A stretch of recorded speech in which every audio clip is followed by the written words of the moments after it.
I've been asked plenty of times before what keeps me motivated.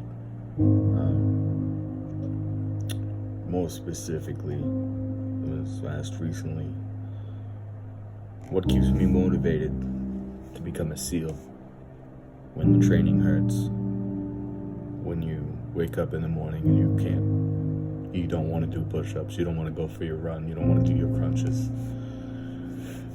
What's going to keep you motivation when you're in buds? What's going to make you not drop on requests? What's your reason why? When I think back on any time that I've needed motivation or when I need motivation, one thing I think back on was 9/11 and my uncle. One of the last conversations I had with my uncle was a couple days before 9/11. And that was the last time I'd ever seen him. I was being bullied, and I was confiding in him about it. He told me, he said, don't let it get to you, kid. You've got a good heart and a good soul, and you're a natural born leader. There's going to come a day when your sole purpose in this life is going to be helping those who can't or won't help themselves. Told me that life's never easy, but it's even harder for those who exist to help others. It's true, and he was right, and I didn't understand it at 7, but at 26, God, I understand it now. My reason why is my uncle. My uncle, the many other firefighters, police officers, men and women who died on 9/11, the kids whose parents died, whose uncles died, the families that were crushed. When I say that, people assume that I'm joining to be a SEAL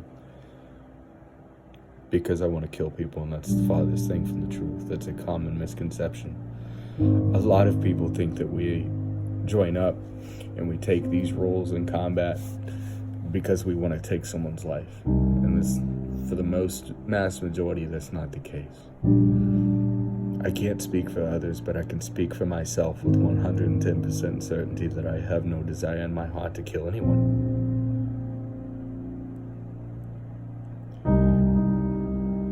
But one of the things that has remained undeniably true throughout the years is this world is dark, and it's full of people who will murder, rape, steal, do unspeakable things to others to get what they want.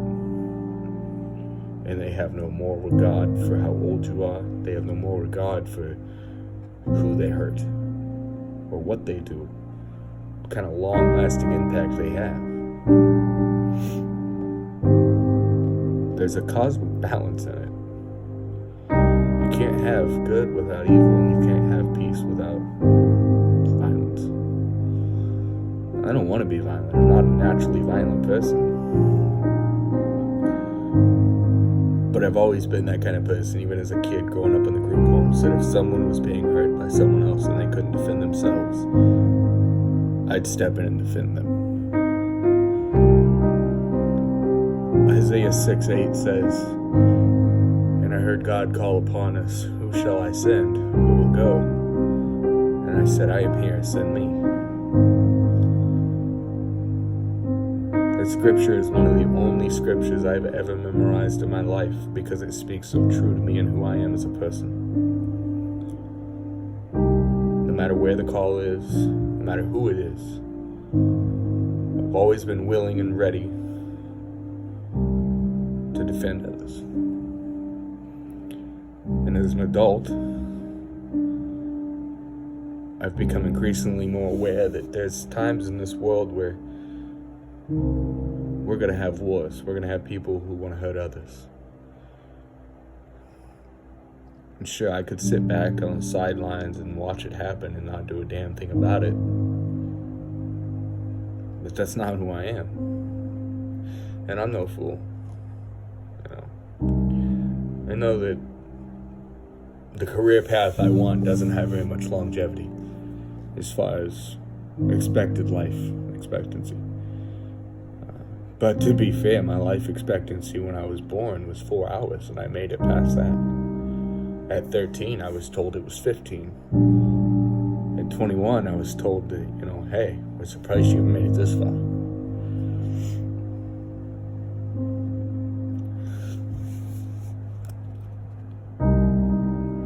My life hasn't ever really meant anything in my eyes. And I'm not one of those people that signs up for war because I want to die.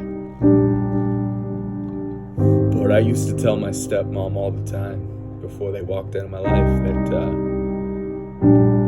I could die tonight eating a bag of potato chips. I could die taking a shit. I'd rather die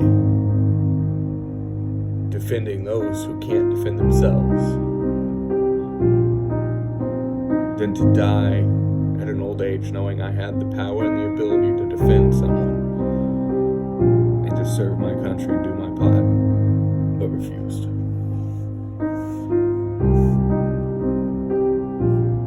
War is on the brink in this country and in this world. You got Russia and Ukraine, you got Iran, God knows who else.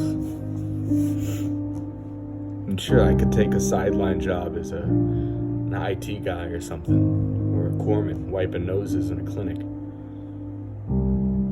But I don't want that.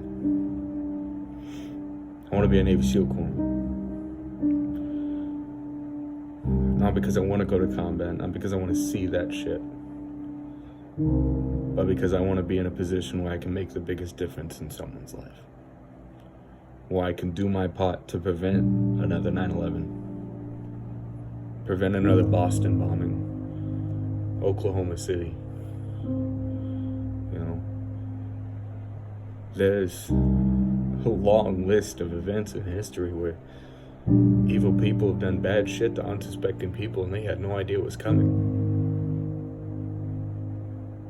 And there's a short list of people who responded after that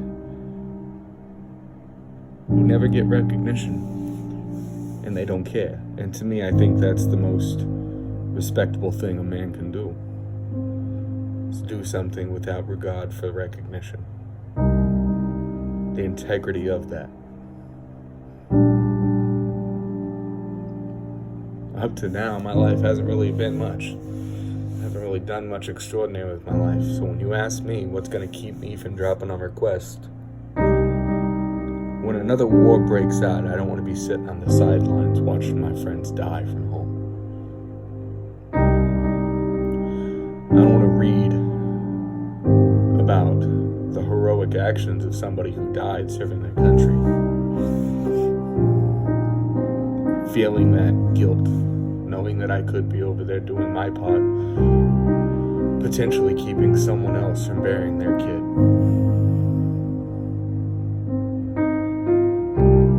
What's going to keep me from dropping on request is 9/11. The lady jumping out of that tower. Like Robert O'Neill said, it wasn't her fight. It wasn't my uncle's fight either. When he signed up for the NYPD, I don't think he ever expected to die like that. My cousin signed up for the FDNY, same thing. They understand that there's a danger there, but I don't think they ever expected to be that way. It wasn't their fight. We were just kids, and it wasn't our fight either, but it is now. It rests on us to pick up the trident and keep going, to carry on that legacy. The warrior mentality. You don't quit when it gets hard, you quit when it's done. I won't drop on request, because if I drop on request, I've quit before my mission's done. And if I quit before my mission's done, there are people back home who are counting on me to protect them that won't have me to protect them.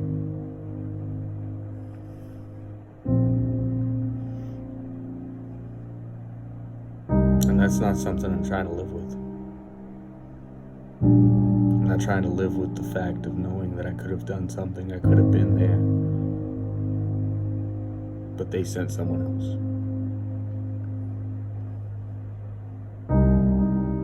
For I heard God call down and say, "Who shall I send?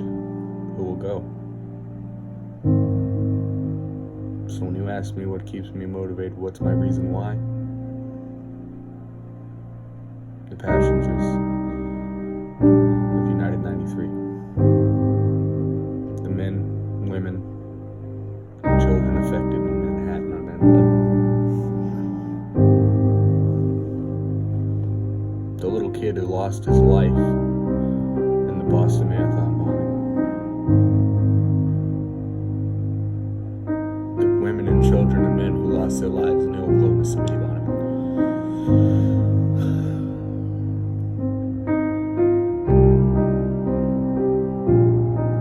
Government calls upon us and says, "Who shall I send? Who will go?" I'll gladly raise my right hand and say, "Here I am, send me." And I'm not saying that every man who's able-bodied should. That's on you. I'm not going to tell you to make that decision for yourself. But if and when a war inevitably breaks out, you can bet your sweet ass that I'll be there with one of the teams. Because short of dying or getting medically rolled out, I'm not dropping on request. Because my reason why is far greater than any pain or any suffering that I might feel, even during Hell Week. But hey, I grew up in the group homes in inner city New York, alone and scared. I'm no stranger to pain.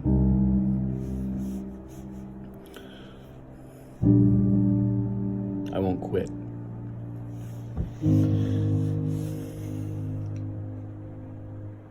Because my motivation is far bigger than anything that could ever be thrown at me to make me want to quit. To quit is to fail, and failure is not a word in my vocabulary.